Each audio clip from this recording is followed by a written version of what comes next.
Hey everybody, it's your pal Drew, and I've got a humdinger for you. If you like inkers or you know anything about inkers, I've been an inker for 30 years. Marvel, DC, IDW, CrossGen, Image, what else I say? Dark Horse.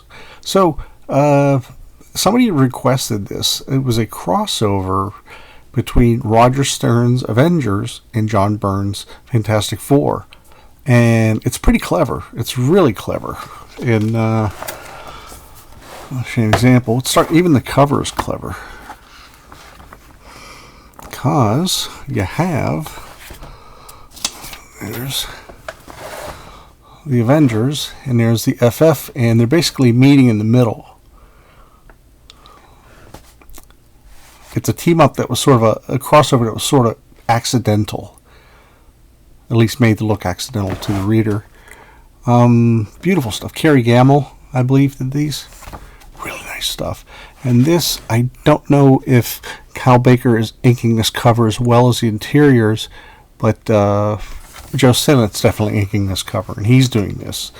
Roger Stern and John Byrne go back a long way. They go back to 1974, 75, when they had a fan group called CPL, which was Contemporary Pictorial Literature. It included Bob Layton and a few others, but they did quite a few things. In fact, I'm going to do an episode on ROG 2000 or ROG 2000, however you call them, where it shows a clip. They parody themselves in it. So, a clip. What am I talking about? TV? So, both the stories start off very, very different. Okay. Well, I'm going to start with Byrne's. Okay. Oh, shush. Silly dog. What a silly dog. Okay, and Joe Sinnott is guest inking. At this time, Jerry Ordway was doing the inks over John Byrne, and they were magnificent. But Joe Sinnott's always a welcome inker return. Anytime. Everything he does, he had a gift. So, man,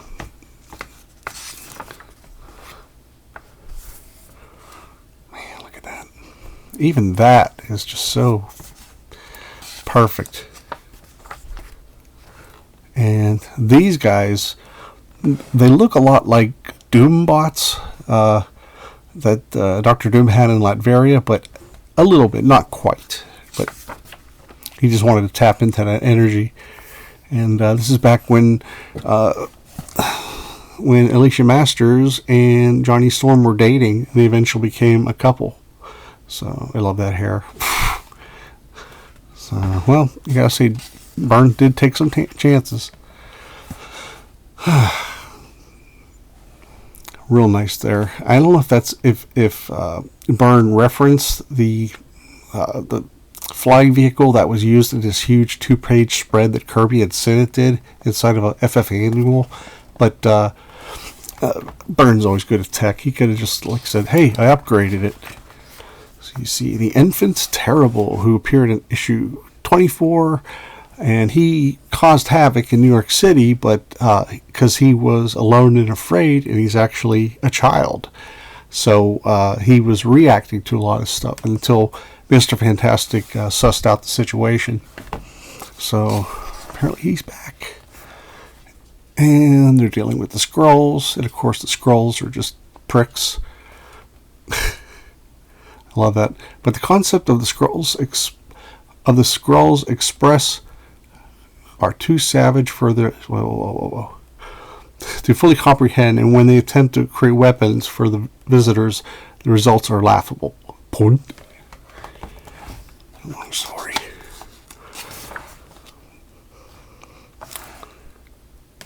And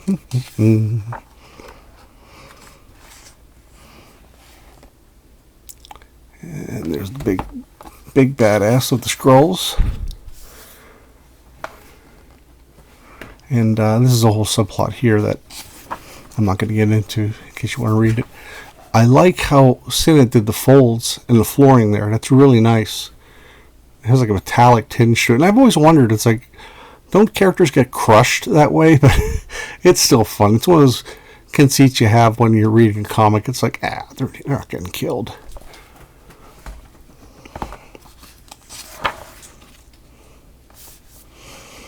And Mr. Fantastic fakes out the Skrull Queen. She's like, yeah, bring it on, honey.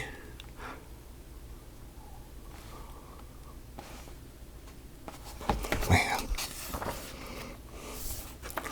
I guess if I had a complaint, it would be that Senate even makes monsters look pretty. he cleans them up. And, man, that's gorgeous stuff. Wow.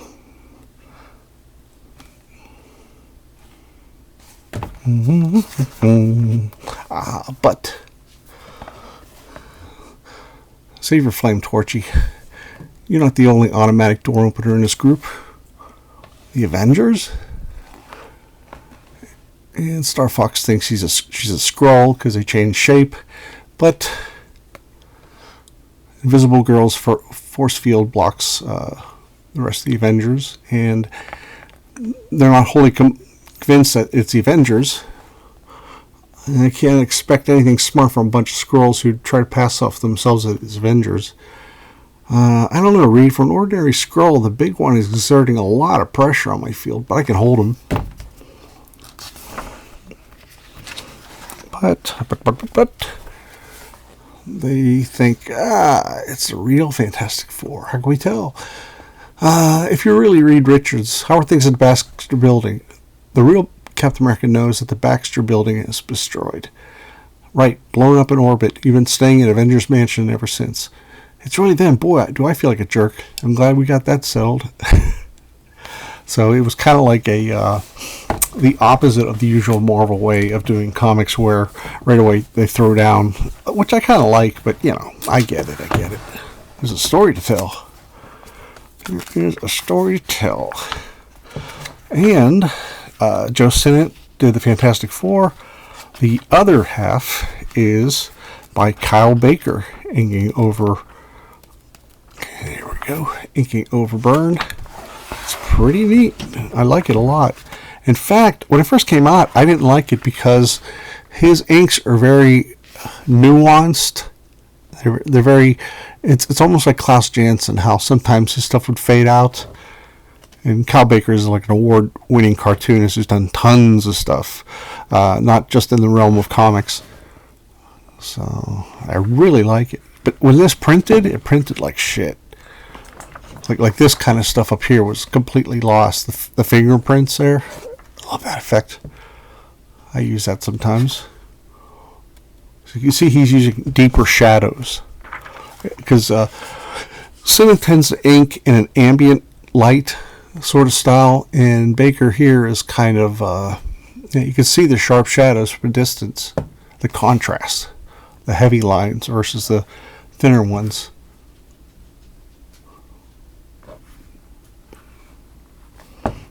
I like these kind of panels. They take like 2 seconds to ink. And they haven't quite crossed over yet. Oh, shush.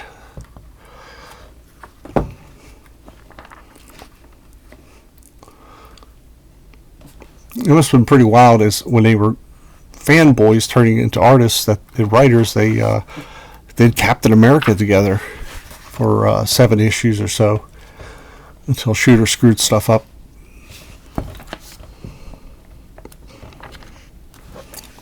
So you got the Skrulls acting like the ones that appeared in Fantastic Four number 91 or something, where they got it imprinted from characters of the 1930s, the mobster era.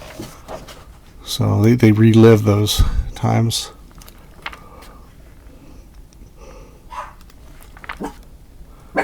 Oh, shut your woofy mouth. This is great. Thor shows up. Sorry, everybody. He shows up with Rigelians. He says, "Stay thy hand, Avenger. You have nothing to fear from the son of Odin." "What are you doing here?" "I'm helping my allies, the colonizers of Rigel, stop the machinations of the Skrull overlord Zabkul. I take it that we fight to similar ends. Yes, I guess we do. Follow us then. My Rigelian friends have detected Zaxby's hideaway. Lead on, Odin's son, and we shall beard this villain in his own lair. And Cap's like, too bad that Goliath is stuck in Avengers Mansion on monitor duty, huh, Thor? 'Tis just as well. With his great height, he would be hard-pressed to travel these corridors. You hear that, Herc? Verily. Thor, old friend, what is it? I have a gift for thee. Bam. And trying to be a Skrull because they faked it out. There's been no Goliath in the Avengers for some time, Skrull. What's interesting is that panel there looks kind of like Gene Colan. It does, which is interesting because Byrne wasn't keen on Gene Colan's style for whatever reason. It's not for me to say. I think it was just because it was opposite. Like Colan went for realism and Byrne's into comic booky. Both are legitimate. Now let's see how they stack up against each other. Okay.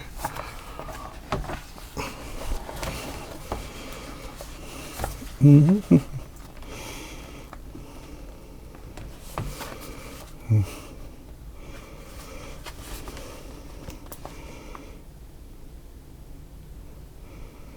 On the second page there, you can see Sinnott's doing a lot of bolder lines. And yeah, definitely, that's like Hercules right there. That's Sinnott. And this is Cal Baker. I love them both. So look how much, I love the shadow under the eyes and the faces. And that's because the torch is above him. He's the light source. But like I said, Sinnott, he does ambient light. So, but that's okay. I dig it. I read hundreds of his books, whether it be this or Thor or other stuff that he would happily show up in, or we fans would be happy to see him show up in. You see the difference between Herc's face. Okay.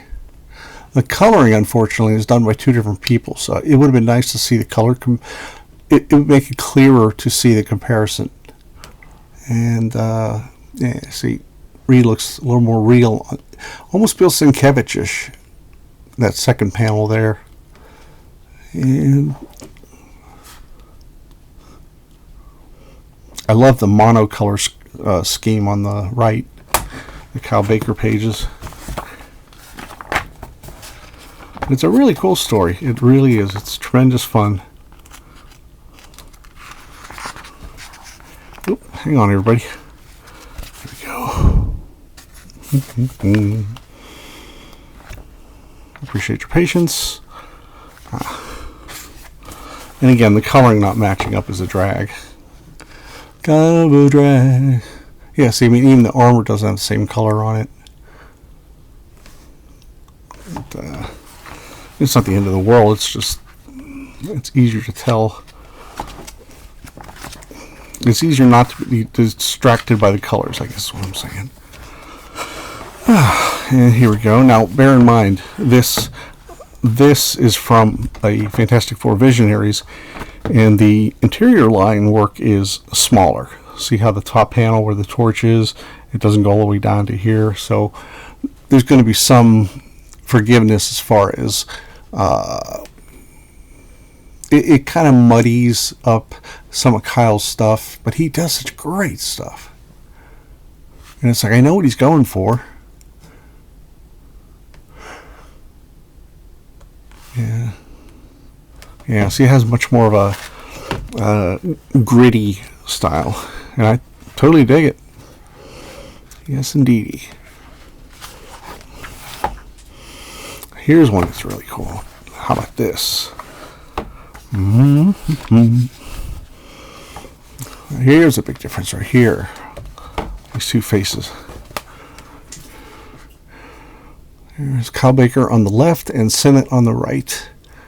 And unfortunately, the Cal Baker page has this second green shadow that It kind of distracts. In fact, it's not that great, really. It would have been better with just flat colors because Baker's already done all the hard work. He's already figured out how to do it. Doodly doo.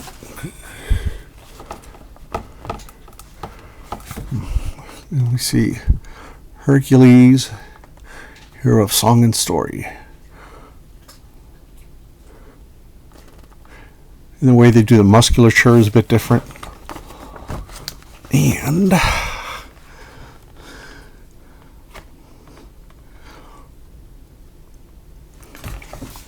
and my doggies have stopped fussing finally. Little baby girl's eating her food.